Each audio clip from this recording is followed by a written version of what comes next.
आदाब से दोस्तों, मैं इमरान खान साहब। इंस्टेंट न्यूज़ एक मुहिम चला रहा है, वक़फ़ मिल्कियत बचाओ विकास अभियान। वो तहत वडोदरा शहर सभा ट्रस्ट मस्जिद, जो बड़ौदा शहर का एक बहुत ही पुराना ट्रस्ट है, उसका कुछ मैसेज वायरल हो रहे हैं।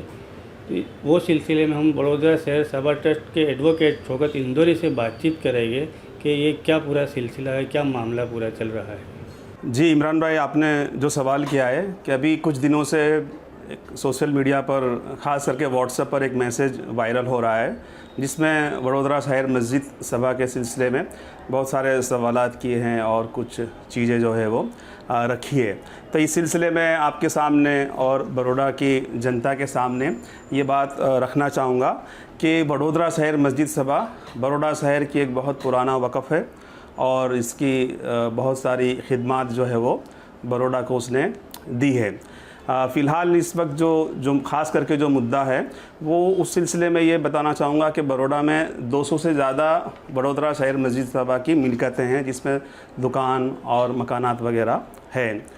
तो ये इसको डेवलप करने के सिलसिले में जैसे शिकायत होती है कि भाई बहुत कम किराया है, उसकी इनकम बढ़ाने के सिलसिले में जो है मस्जिद सभा क्या कर रही है, तो मैं ये आपके सामने पेश करना चाहूँगा कि मस्जिद सभा ने जैसे ही जो वक़फ़ एक्ट 2013 में जो अमेंडमेंट आया, उसके बाद से ही जो है इस सिलसिले में कोशिशें शुरू की और 2016 से लगातार जो है यहाँ के जितने भी टेनेंट्स हैं, किराएदार हैं, उनको जो है वो नोटिस सर्व किया और ये कोशिश की कि नोटिस के ज़रिए से वो यहाँ के जो किराए जो है वो बढ़ जाए, गुजरात जो वक्फ एक्ट है उसके मुताबिक जो है मामला हो जाए। लेकिन इस ट्रस्ट के जो ज़िम्मेदारान हैं उनको इसमें कामयाबी नहीं हुई। उसके बावजूद भी ये मैटर कोर्ट का न बने, इस सिलसिले लगातार 2016 से लेकर 19 तक जो है वो कंटिन्यूस 3-4 बार जो है वो रिटर्न में भी जो है रिमाइंड कराया गया कि भाई आप जो है वो इस सिलसिले में आए और एग्रीमेंट वगैरह करें, लेकिन उसका कोई बहुत ज़्यादा असर हुआ नहीं है। फिर हम देखते हैं कि उसके बाद कोविड का जो मामला आया तो उसमें ये 2-3 साल के अंदर जो है वो उस सिलसिले में बहुत ज़्यादा एक्टिविटीज़ नहीं हो सकी और अल्हम्दुलिल्लाह उसके बाद जैसे ही नॉर्मल हुआ मामला, तो अभी 2022 में भी जो है वो मस्जिद सभा की तरफ से दुकानदार को और ख़ास करके जो कुछ जो किराएदार है 25-26 किराएदार जिन्होंने जो है वो पेटा जो भड़वात जो है वो रखे हुए सब टेनेंट रखे हुए हैं, उनको भी जो है वो नोटिस सर्व किया है। मस्जिद सभा की कोशिश रही कि ये मामला जो है वो लिटिगेशन का न बने, इसलिए वो समझाना, उनसे मुलाकात करना, उनसे रूबरू बातचीत करना और इसके ज़रिए में कुछ मामला जो है वो हल हो, लेकिन ये नहीं हो सका है। तो इसलिए अब इंशाल्लाह बहुत जल्द जो है ये जो गुजरात वक्फ ट्रिब्यूनल जो है उसके अंदर ये जितने भी किराएदार हैं उनके सामने जो है वो मुकदमा करवाना और खाली करने का जो कामगिरी जो है जो उसकी कार्यवाही, जो प्रोसीजर जो है वो अल्हम्दुलिल्लाह शुरू कर दिया है। तो ये जो एलिगेशन है कि मस्जिद सभा कुछ नहीं कर रही है, तो अल्हम्दुलिल्लाह ऐसा कुछ नहीं है, वो मुसलसल इस सिलसिले में कोशिश कर रही है। ये भी आपके सामने बता दूं कि इसकी जो इनकम है वो वाकई बहुत कम है कि कई दुकान का मामला है, उसका किराया 45 रुपये है, 42 रुपीज़ है। तो अभी जो फ़िलहाल जो है वो 42 रुपीज़ से लेकर 8,000 तक का किराया है। तो मस्जिद सभा की ये कोशिश है कि ये किराया बढ़ जाए, एज़ पर द एक्ट जंतरी के मुताबिक हो जाए और इसकी इनकम आमदनी जो बढ़ जाए और जो आमदनी में जो बढ़ावा होगा, इंक्रीमेंट होगा, बचत होगा, तो वो बड़ौदा की जो कम्युनिटी है उस पर जो है उसको एजुकेशन के लिए और वेलफेयर एक्टिविटीज़ के लिए इस्तेमाल हो। ये पूरा प्लान जो है वो मस्जिद सभा का है। दूसरा, ट्रस्टी उसके सिलसिले में आप अगर देखेंगे कि 2019 से लेकर अभी 2022 तक तकरीबन 5 जो ट्रस्टीज़ थे उनका जो है वो इंतकाल हो गया।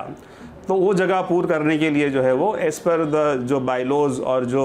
मस्जिद सभा का जो कॉन्स्टिट्यूशन है उसके मुताबिक जो है नए ट्रस्टीज़ को जो है वो इलेक्ट किया गया है और वो प्रोसेस जो है वो गुजरात वक्फ बोर्ड के अंदर वहाँ रखा गया है और वो अप्रूवल के लिए उसको दिया गया है। वो जो कुछ भी वहाँ से फ़ैसला होगा उसको मस्जिद सभा जो है वो एक्सेप्ट करेगी कबूल करेगी।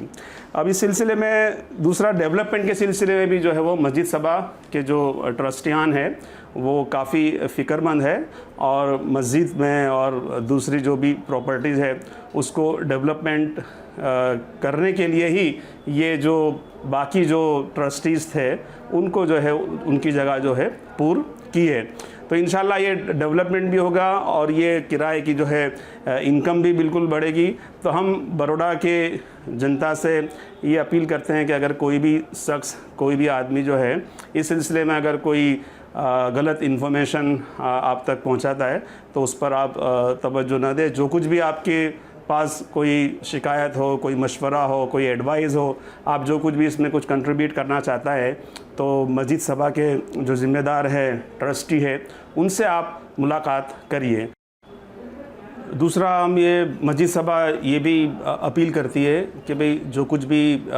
इस सिलसिले में समझना हो, जानना हो तो वो मस्जिद सभा की ऑफ़िस पर आए। इसको बाहर ऐसा कोई मुद्दा बनाना जो है वो बेहतर नहीं है। बातचीत के ज़रिए से जो भी आपके कन्फ्यूज़न है, मिसकंसेप्शन है, वो इंशाल्लाह दूर किए जाएंगे। दूसरा ये भी है कि भाई किसी भी ट्रस्टी के ऊपर या मस्जिद सभा की कोई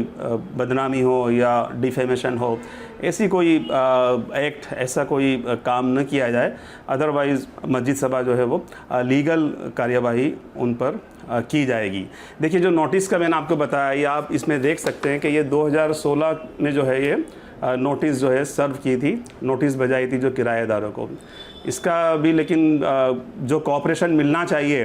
किराएदार की तरफ से कि आज का जो मार्केट वैल्यू है और जंतरी का जो रेट है जो वक़फ़ एक्ट के तहत जो होना चाहिए, तो उसमें कॉपरेशन नहीं मिल रहा है। और मस्जिद सभाएँ चाहती है कि भाई प्यार से और बातचीत के ज़रिए से ये मामला तय हो, लेकिन उसमें अब तक बहुत ज़्यादा कामयाबी नहीं मिली। तो अब इसकी हम आगे कार्यवाही जो है वो इंशाल्लाह बहुत जल्द करेंगे। साथ में आपको जो कोई भी इस मस्जिद सभा के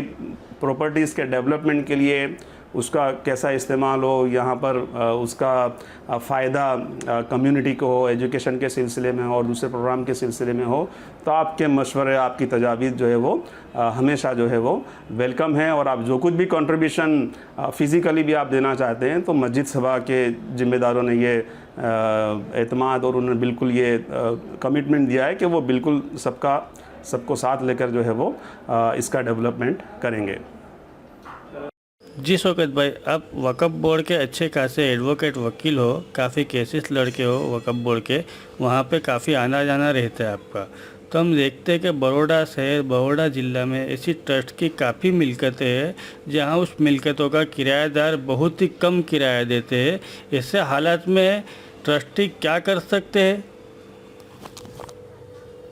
देखिए, बिल्कुल ये जो कायदा जो बना है वक्फ एक्ट और उसके अंदर जो अमेंडमेंट हुआ है, उसके अंदर जो है बहुत सारी फैसिलिटीज़, पावर जो है वो वक्फ ट्रस्ट को मिले हैं। और इसमें हर ट्रस्ट को ये कोशिश करना चाहिए कि उनके जो किराएदार है उनकी इनकम, उसका रेट्स, उसका जो रेंट है वो बढ़ाया जाए। और इस सिलसिले में वक्फ एक्ट हमको पूरी तरह से गाइड करता है। वक्फ जो लीज़ रूल है उसके अंदर पूरी जो गाइडलाइन दे दी गई है, वक्फ बोर्ड के तरफ से भी जो गाइडलाइन आ गई है कि भाई रेसिडेंस का किराया क्या होगा,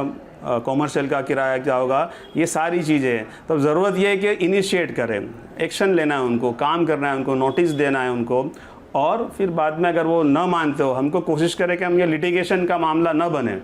मामला ट्रिब्यूनल तक न जाए, तो किराएदार जो है वो खुशी क्योंकि वो जो कुछ भी किराया देंगे वो मार्केट वैल्यू से तो बहुत कम होगा, तो उनको इसमें कोऑपरेट करना चाहिए और इस वक़फ़ की जो इनकम है वो बढ़े। इसमें किराएदार को भी कोऑपरेट और सपोर्ट करना चाहिए और ट्रस्टीज जो है उनको भी ईमानदारी के साथ उसके लिए कोशिश करना चाहिए। तो अगर जो कुछ भी ट्रस्ट की इनकम बढ़ेगी, वक्फ़ इनकम बढ़ेगी, तो उसका बेनिफिट जो है वो एजुकेशन है, वेलफेयर और खिदमत खल की जो एक्टिविटीज़ है उसके अंदर भी इसका इस्तेमाल हो सकता है। बड़ौदा में ऐसी बहुत सारी वक्फ़ की प्रॉपर्टीज़ है जिसके किराए बहुत मामूली है और कई जगह पर तो किराए ले ही नहीं जाते। तो ऐसे जिस किसी को भी वो अगर सामने चीज़ें आती है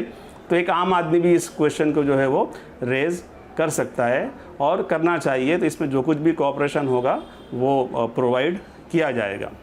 कुछ किराएदार ने तो पेटा भाड़ूत रख दी है, वहाँ से मोटी रकम किराया लेते हैं तो वक़्फ़ के ट्रस्टी सेक्रेटरी उनके ऊपर कोई एक्शन क्यों नहीं लेते?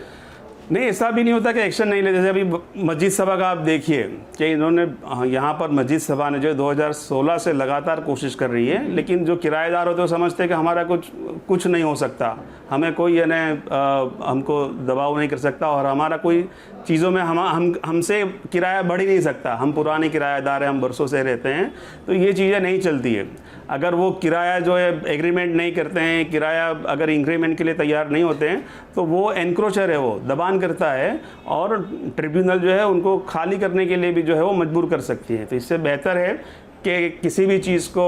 कोर्ट का मुद्दा न बनाते हुए जो कुछ भी गाइडलाइन आई है गुजरात यानी वक्फ एक्ट के तहत और गुजरात वक्फ बोर्ड के भी बहुत सारे जो गाइडलाइन दी गई है उसके मुताबिक जो है वो टेनेंट किराएदार जो है इसमें कोऑपरेट करे और ट्रस्टीज़ अगर कोशिश करेंगे, प्यार से बातचीत करेंगे तो डेफिनेटली इनकम बढ़ेगी और उसका बेनिफिट कम्युनिटी को होगा और वो होना भी चाहिए।